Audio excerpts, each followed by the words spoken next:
Hello అండి, welcome to our channel Sravani's life style. ఇంక ఇవాళ వీడియోలో మీకైతే మక్రోని ఎలా ప్రిపేర్ చేసుకోవాలో చూపిస్తాను. చాలా ఈజీ ప్రాసెస్లో టేస్టీగా ఎలా ప్రిపేర్ చేసుకోవాలో చూపిస్తాను. ఇప్పుడు మనం ప్రాసెస్లోకి అయితే వెళ్ళిపోదాము. మీరైతే ఈ ప్రాసెస్లో ఒకసారి అయితే ట్రై చేసి చూడండి. చాలా సింపుల్ ప్రాసెస్ అనమాట. నెక్స్ట్ ఇక్కడ మనమైతే ఒక పెద్ద బౌల్ అయితే తీసుకున్నాను అనమాట. ఇంక ఇందులోకి అయితే 4 to 5 కప్స్ అయితే వాటర్ అయితే యాడ్ చేసుకుంటున్నాను. ఇక్కడ నేను వచ్చేసి అయితే మక్రోని అయితే ఇక్కడ 1.5 కప్ వరకు అయితే తీసుకోవాలనుకుంటున్నాను కాబట్టి 5 కప్స్ అయితే యాడ్ చేసుకుంటున్నాను. ఇక్కడ మీరు వచ్చేసి అయితే మీరు తీసుకునే మక్రోని క్వాంటిటీని పట్టు అయితే వాటర్ అయితే తీసుకోవాలి. ఇక్కడ నేను 5 కప్స్ అయితే వాటర్ అయితే తీసుకున్నాను. ఇప్పుడు ఇందులోకి అయితే 1 టేబుల్ స్పూన్ సాల్ట్ అయితే యాడ్ చేసుకుంటున్నాను. అలానే కొంచెం ఆయిల్ అనేది యాడ్ చేసుకుంటున్నాను.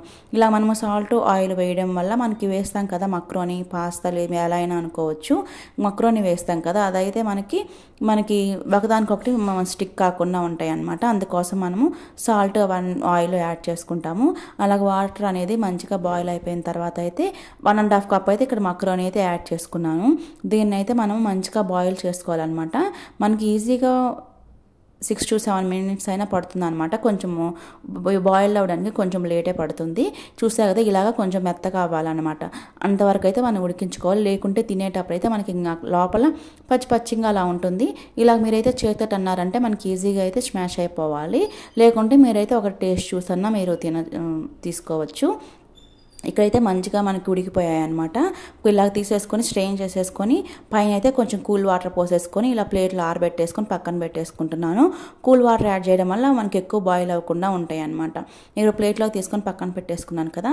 స్టవ్ పై యాడ్ చేసుకొని ఒక పెద్దదే ఇలాగ ప్యాన్ అయితే పెట్టుకున్నాను అనమాట. ఒక కడాయి పెట్టుకొని అందులోకి అయితే ఆయిల్ అయితే యాడ్ చేసుకోండి. కొంచెం సన్నగా చాప్ చేసి పెట్టుకున్న మనకి జింజర్, గార్లిక్, అలానే గ్రీన్ చిల్లీస్ అనమాట. కొంచెం అయితే యాడ్ చేసేసుకొని ఈ ఆయిల్లో మనం వచ్చేసి ఫ్రై చేసుకోవాలి. ఇక్కడ చూస్తే కదా కొంచెం ఇలాగ పెద్ద కడాయి పెట్టుకోండి. ఎందుకంటే మనం లాస్ట్లో మంచిగా మనము మిక్స్ చేసుకోవాలి కదా, అప్పుడు మనకైతే స్టవ్ పైన ఎంత పడకుండా కొంచెం నీట్గా ఉంటుంది.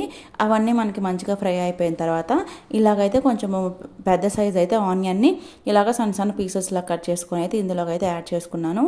ఈ ఆనియన్స్ అనేది ఇలాగ మంచిగా ఫ్రై అయిపోవాలి ఒక 60%. ఇప్పుడు ఇందులోకి అయితే సన్నగా కట్ చేసి పెట్టుకుని క్యాప్సికమ్ అయితే యాడ్ చేసుకుంటున్నాను.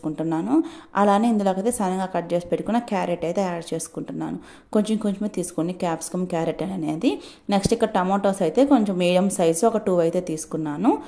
ఇక్కడ కొంచెం టమాటోస్ అనేది మనం కొంచెం ఎక్కువగానే యాడ్ చేసుకోవాలి. ఇంక ఇవన్నీ తీసుకున్నాను కదా, వీటిని అయితే ఆయిల్లో మంచిగా ఫ్రై చేసుకోవాలన్నమాట. ఒక 80% వరకు అయితే మంచిగా ఫ్రై చేసుకోవాలి. చూసారు కదా, మనకైతే ఇక్కడ 80% అయితే మనం తీసుకున్న వెజిటేబుల్స్ అన్నీ అయితే మంచిగా ఫ్రై అయిపోయాయి. ఇప్పుడు ఇందులోకి అయితే టేస్ట్కి సరిపడా నేనైతే కారం అయితే యాడ్ చేసుకుంటున్నాను. చిల్లీ పౌడరు ఇక్కడ నేనైతే కొంచెమే యాడ్ చేసుకుంటున్నాను. అంటే మేము అంత స్పైసీ తినలేమన్నమాట. నెక్స్ట్ ఇక్కడ మనకి టేస్ట్కి సరిపడా అయితే సాల్ట్ అయితే యాడ్ చేసుకుంటున్నాను. అలానే ఇక్కడ ఇవన్నీ వేసుకున్నాం కదండి. ఇప్పుడు కొంచెం అయితే మిరియాల పౌడర్ అయితే యాడ్ చేసుకోవాలి. మిరియాల పౌడర్ మాత్రం స్కిప్ చేయకుండా కంపల్సరీగా యాడ్ చేసుకోండి.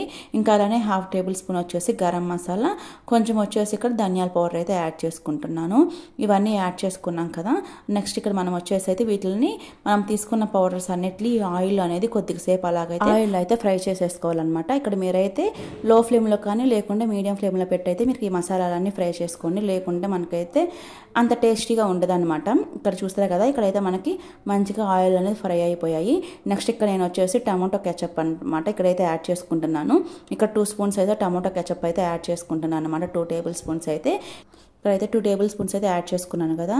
నెక్స్ట్ ఇందులోకి అయితే 1 టేబుల్ స్పూన్ వచ్చేసి మనకి రెడ్ చిల్లీ సాస్ ఉంటుంది కదా, అదైతే యాడ్ చేసుకుంటున్నాను.